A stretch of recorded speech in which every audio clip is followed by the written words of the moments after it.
рушду тараqqиёти тоҷикистони азиз дар замони соҳибистиқлолии ҷумҳурӣ дар ҳама самтҳои хоҷагии халқи мамлакат бар аъло ба чашм мерасад. фарҳанг ҷузъи ҷудонашавандаи ҳаёти иҷтимоӣ буда, он василаи асосии муаррифии давлату миллат дар арсаи байналмилалӣ ба ҳисоб меравад.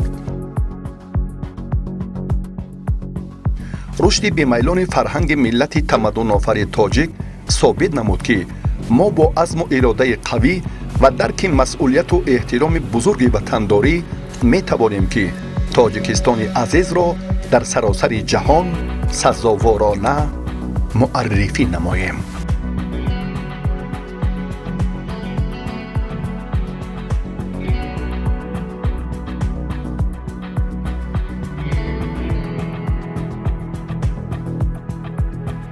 дар яке аз марказҳои фарҳангиву муосири артек ҳауси шаҳри ню-йорк, намоишгоҳи рақамӣ таҳти унвони риштаҳои анъанаҳо ҷашни мероси фарҳангии тоҷикистон бо шукӯҳу шаҳомати бузург роҳандозӣ гардид. дар даромадгоҳи намоишгоҳ дарвозаи кандакории бузург насб шуд, ки он на танҳо як элементи ороишӣ, балки ҳамчун рамзи фарҳанги миллии тоҷикон маҳсуб меёфт.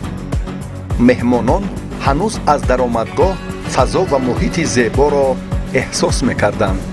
аксари меҳмонон намояндаҳои кишварҳои узви созмони милали муттаҳид буданд, ки онҳоро духтарони тоҷик дар тан либосҳои чакану атлас самимона бо риояи анъанаҳои неки ниёгон истиқбол мегирифтанд.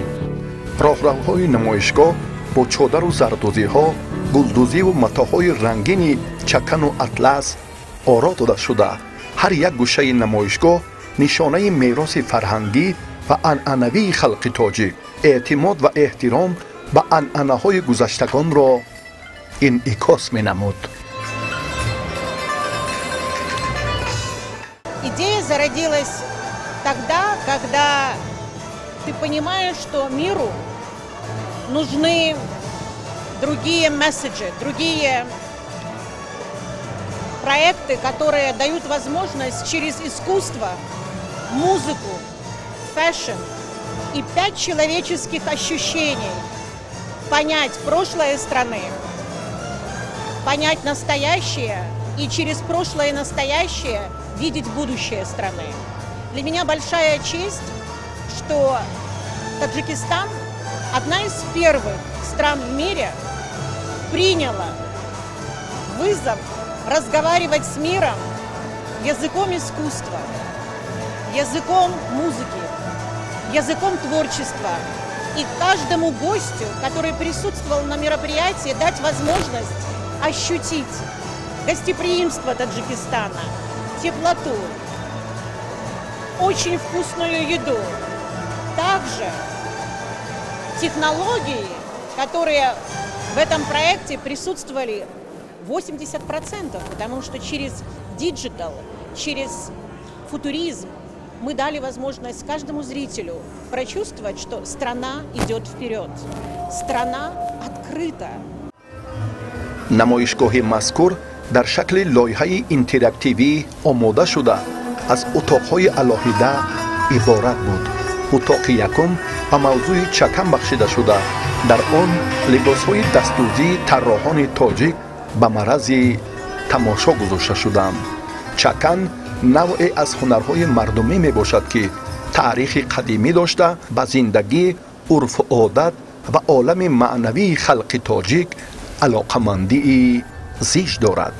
истиқлолияти давлатӣ бори дигар ба мардуми тоҷик имкон дод, ки аз қадимӣ будани давлату миллати хеш дар арсаи ҷаҳонӣ дарак диҳанд. ҳар миллатро бо фарҳанг, тамаддун ва либосаш мешиносанд, забон ва беҳтарин иқдоме ки имрӯз дар ню-йорк баргузор мегардад, ин муаррифӣ ва тамаддуни чандин ҳазорсолаи миллати тоҷик аст, ки мо бо воситаи фарҳанг ва бо воситаи либос метавонем инро ба ҷаҳониён муаррифӣ намоем ва хело хушҳолам, ки айни ҳол дар ин ҷо қарор дорам ва тамоми اون انعنا، تمام هنرهای مردمی، تمام آن چیزی که تمدن ما تا امروز نگاه داشته است در اینجا به نمایش گذاشتیم و فکر میکنم که پسند مردمانی که به تماشا میآیند میگردد و این یک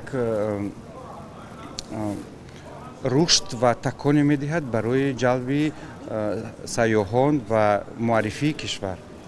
در یکی از برآمدهایشان جناب عالی تاجیک سالار محترم امام علی رحمان برآمد کرده گفته بودند که سرزمین تاجیکستان گوهر و جوهرها زیاد دارد ولی گوهر و جوهرهای اساسیش مردمی بننگ و بناموسش هست که ما امروز همین جمع شدیم همه مردمی بننگ و ناموس که هر یک تمام در فرهنگ و در صناعت و در طب و در معارف و در ادب ورزش من میبینید که ورزش همون تا کجا برآمد. من گمان میکنم که همین مردمی بننگ و ناموس امروز اینجا جمع آمدن تاجیکستان را در تاج تاجیکستان چندین گوهرها از نو درخشید. من آرزو میکنم که این پیره‌های ما تیز زیاد شود، دیگر طراحانی رو باز هم همینجا آمده توانند، دیگر هنرمندا دیگر صنعتکارا آمده توانند در فستیوال های بین المللی این دیار اشتراک کنند تا اینکه تاجیکستان را باز دیگرگونه معرفی کنند. با اقدام نجیب پرزیدنت جمهوری تاجیکستان، پیشوای معظم ملت محترم امام علی رحمان در جلسه 13 کمیته بین حکومتی اوید به حفظ میراث فرهنگ غیر مادی یونسکو نمینه چکن هنر گلدوزی در جمهوری تاجیکستان رسما به فهرست میراث فرهنگ غیر مادی بشریت وارد گردید که مایه افتخار مردم سربلند و فرهنگ سالار تاجیک می باشد. محض برگزاری چنین شورابینی‌های فرهنگی تبلیغاتی و تشویقاتی با بلند برداشتن مقام و منزلت لباس ملی، ارد گذاشتن به عنعنه‌های لباس پوشی تاجیکانه، رونق بخشیدن فرهنگ استفاده و به برنمودن چکن و دیگر لباس‌های گلدوزی و دستباف زمینه استوار می‌گذارد. هر چیزی که در تالار می‌بینید امروز ما در یک جایگی با همراهی اکسینیا یک دیزاینر از امریکا در یک جایگی همکاری کردیم و یک برنامه خیلی مدرن رو تهیه کردیم که نام گرفته است رشته های انعنوی و ما گذشته امروزه و آینده رو آمیخته کرده با طرح نو با یک دید نو به مردم پیشکش میکنیم امروز. И история страны очень и очень глубокая и очень интересная. И каждый гость, даже который здесь присутствовал, это именно говорил о том, к чему мы стремились. Это то, что они углубились в историю, которую никогда не знали. Они прочувствовали страну через красоту, они прочувствовали через богатство и природные ресурсы.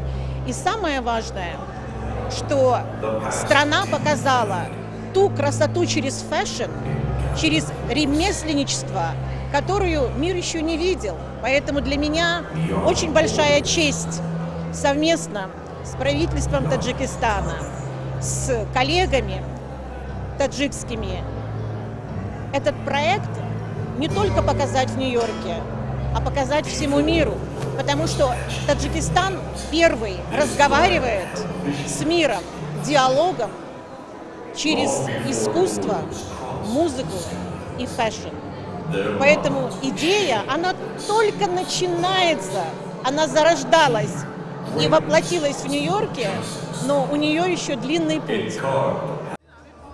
محض همین عامل‌های مهم معرفی عنعنه‌های سنتی نیاگان ما به تبلیغ مقصدناک آیین اجدادی در عرصه جهانی سرعت تازه بخشیده بر روند استحصال متاح‌های گوناگون بلندصفت ملی از قبیل چکن و چکندوزی، سوزندوزی و گلدوزی، پاپوردوزی، چیتگری، اطلس و ادرس بافی، دوختن تاقی و جزودان و دیگر نمودهای چهبری، گسترش فعالیت هنرمندان، طراحان و چهبران، قلمکشان و نقاشان، همزمان معرفی آنها به خارجیان مساعدت می‌نماید. аз омӯзиш дар бораи тоҷикистон анъанаҳои он ва зебоиҳои беҳамтояш сидқан лаззат бурдам, зеро ҳеҷ вақт чунинро надида будам. хӯрокҳои миллӣ, тарзи муаррифишавӣ, тарзи пазироии даста хеле дилписанд аст. ҳар кас бояд аз кори сангини анҷомдодаи ин шом ифтихор дошта бошад. бароям шарафи бузург аст ки ин ҷо ҳузур дорам. ташаккури зиёд. بسیار خوشحال هستم و خرسند هستم که این برنامه امشب یادی از ایران هم کرده و من افتخار میکنم که جزئی از فرهنگ ایرانی کشور شما هستم و در این مجلس شرکت میکنم.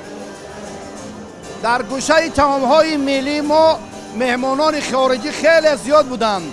آش پلو را بهای مناسب دادند. من با دیگران که صحبت کردم بسیار خوشحال بودم، بسیار فرهنگ شما رو دوست دارن و غذای شما، مهمانهای شما و نجابت و خوشحالی و خوشقلبی شما یکی از نشانه‌هایی است که معرف کشور شما، معرف فرهنگ شما در تمام دنیا هست و من هم عرض کردم ممنون هستم که در این مهمانی دعوت شدم. بهترین احساسات ما بسیار شدیم که تاجیکستان اینقدر زیبا است و فرهنگ تاجیکان رو در آمریکا اینقدر بهترین معرفی کردند. ما میفخریم. مدنیت تاجیک، مردم تاجیک باید بسیارتر معرفی میشوند، هم برای مردم ما که یادی ما را به وطن بسیارتر میکنند، هم به خارجی ها، بر مردم آمریکا و مردم دیگر ملت مدنیت و فرهنگ و تاریخ دورانداز تاجیک را میبینند.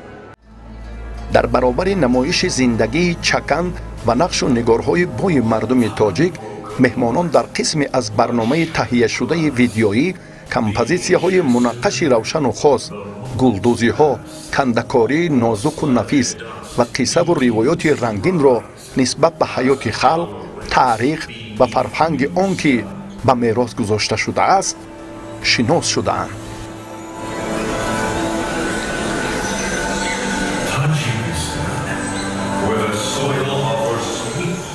خیلی که میگویند در حد و سرحد شناسی جهان سرحد تاجیک زبان تاجیک است. این بهترین روزها شده ایستاده است که رفت و آمد بیشتر شده ایستاده است به این ملک امریکا و ما صنعتکاران همیشه خرسند هستیم که دل نیت صنعتکار همین است که خرسندی باشد، توی تماشا باشد و ما خدمت کنیم. بوی وطن را، زیبایی وطن را آوردم و ما البته و باعث افتخار و خرسندی و سربلندی است که این گونه چهاربینی با شکوه را تشکیل کردند. نماینده دائمی جمهوری تاجیکستان در UN سازمان ملل متحد و با دستگیری حکومت جمهوری تاجیکستان، این باعث افتخار و خرسندی است و امروز خیلی زیاد مهمانان بودند، نه تنها تاجیکان و چه آنها با هیجان نگاه میکردند با لباسهای ملی ما، با خوراک‌ها. من از یک طرف ایستاده نظارت بوده خود یک احساس فخر ملی داشتم و تا حال هم در هیجان هستیم. تشکری زیاد میکنیم از همه نفرانی که سهم گذاشتن این گونه چهاربینی رو تشکیل نمودن و فرهنگ و معرفت و مدنیت رسم و رسوم تاجикон رو امروز به تمام جهانیان در اینجا نمایش دادن. Было очень приятно встретить своих соотечественников. Хоть и мы живем за границей, все равно мы все время держим традиции наши и показываем своим детям наши традиции. Мы хотим, чтобы наши дети выросли в духе наших традиций и не забыли свой родной язык и традиции. همزمان در یکی از گوشه‌های ارتک هاوس نمایش دسترخوان ایدانه تاجیکی تشکیل کرده شد. در دسترخوان سبزوات و میوه‌جات تر و تازه، میوه‌های خشک، دانگی‌ها که از تاجیکستان آورده شدند، زینت این گوشه نمایشگاه را باز هم شهامت دیگر داد. همزمان بانوان هنرمند تاجیک دستپخت‌های خود شیرینی‌ها، کلچه و نان، فطیر، ارزوق و چگلدک و غیره را روی دسترخوان گذاشتند که رمز مهمان نوازی و محبت مردم تاجیک را بار دیگر ifade می‌نمود. نوشاکی‌های خوشمزه و گوناگون طعم شرکت ملی سیام هم پیشکش مهمانان گردیده و مزه و صفت آنها بهای بلند دادند.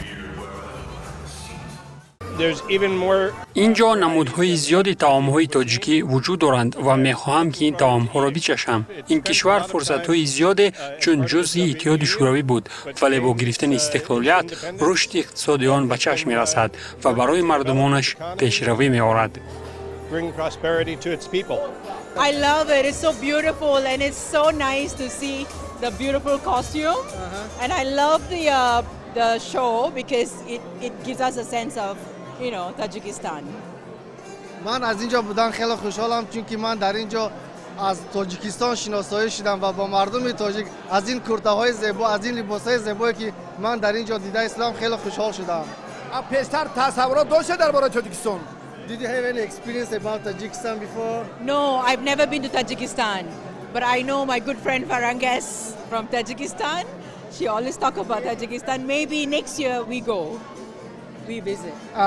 آنها در تاجیکستان نبودن ولی یک دوگانه دارن که از تاجیکستان هستن و دوگانه آن را به اینجا آورده است و اینها میخوان که سال دیگه به تاجیکستان رفته از تاجیکستان خبر گیرن. امروز از لحظه های اولینی به این تالار نیویورک وارد شدم.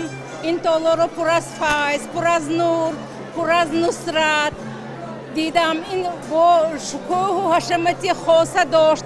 با این سلیقه بهترین تاجیکانه آرا دادن. دخترکان را در لباس ملی دیده باز دلها شاد گشتند. هر یک دخترک ترنمگر، تجسمگری فرهنگ بلند تاجیکستان، همه دور از وطن با یاد وطن. در مراسم افتتاح رسمی نمایشگاه ملی، رئیس مجلس ملی مجلس عالی جمهوری تاجیکستان رئیس شهر دوشنبه محترم رستم امامعلی شرکت نموده ابراز داشتند که تاجیکستان همچون سرزمین باستانی دوام هزار ساله ها همچون مرکز مکالمه تمدن ها زادگاه شاعران نابغه و مکان گسترش عنعنه های جاودانه به اهل بشر خدمت های زیاد نموده است.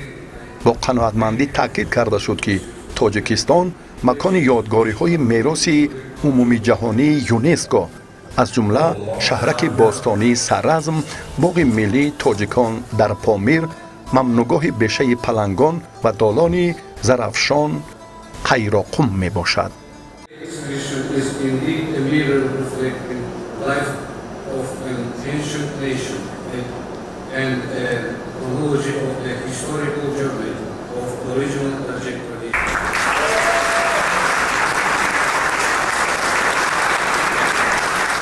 این نمایشگاه را به سخن حتی تصور کرده نمی شود.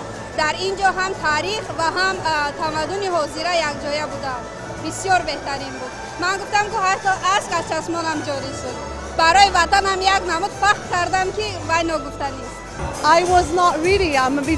است. برایم شرف بزرگ است که اینجا اشتراک دارم. فرهنگ غنی این کشور و لباسهای مختلف برایم تأثیرات زیاد بخشید. من اصلا از مراکش هستم و ماننده‌های زیادی را مشاهده میکنم. طعام‌ها نهایت عالی‌اند و گل‌های هرخیله زیبایی نیز وجود دارند. به نظرم در آماده کنی این قدر غذاها دست زحمت بزرگ کشیده است. درک کردم که تاجیکستان دیگرگونی‌های زیادی دارد و این هم غنی بودن فرهنگ اون رو نشان می‌دهد. Как было сложно, но как было приятно идти по этому креативному пути.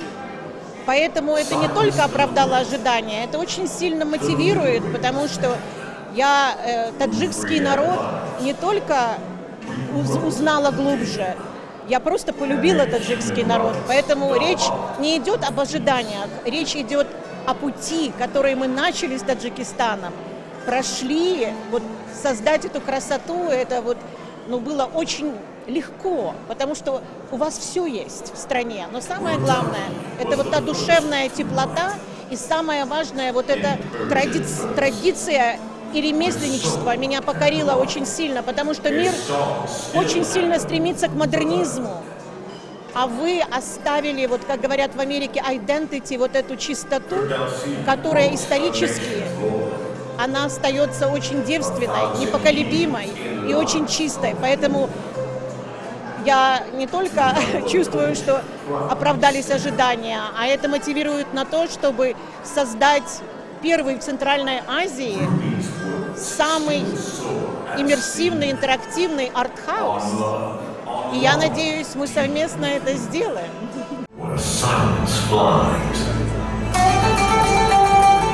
This is Tajikistan.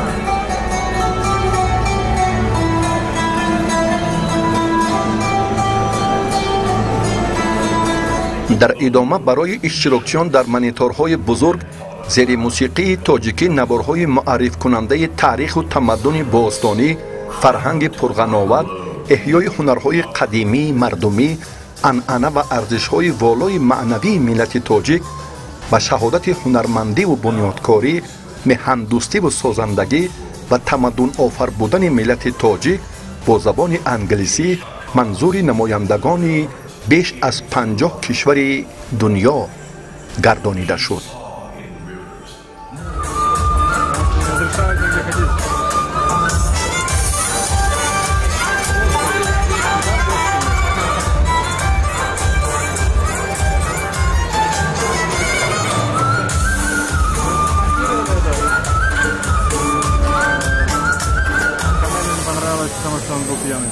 بهترین انانه ها، بهترین عرف و عادت های تاجیکانه ما هم اینجا آمدیم، با خود بهترین خصلت ها رو آوردیم.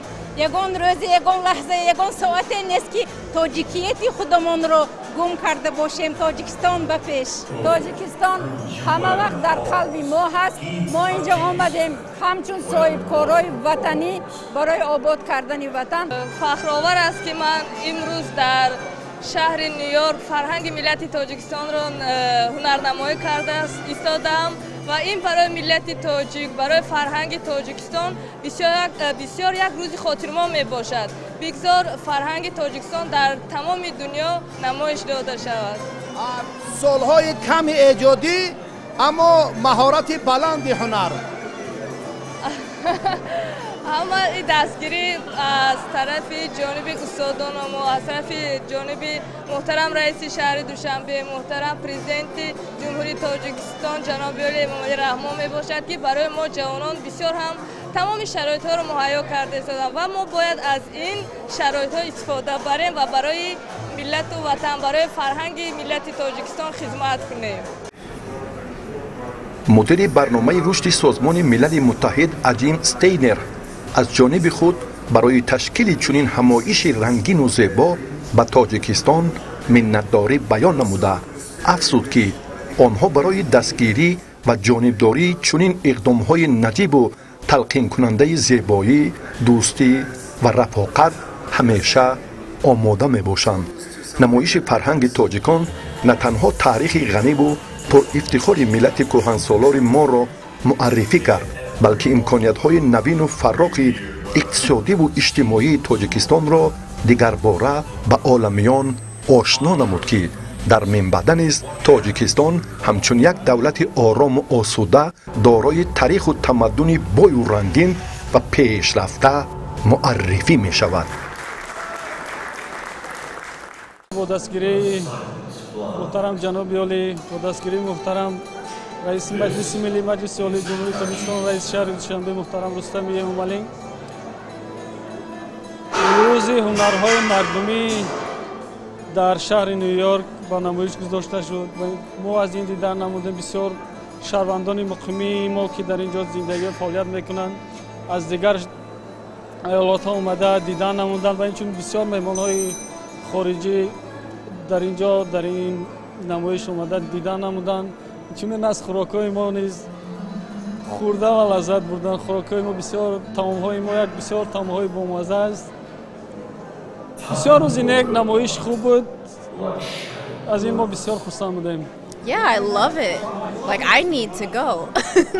البته که این رو دوست داشتم و مرا ضرور است که به اونجا بروم. به نظرم اگر کشور شما گرم باشد اون برایم قلای است. پس امیدوارم که این بهتر از نیویورک است. برایم کوه‌ها پسند هستند و جزیره زادگاهی هم نیز کوه‌ها دارند. تشکر زیاد از بودن در اینجا نهایت شدم. Oh, thank you so much. I'd be happy to visit.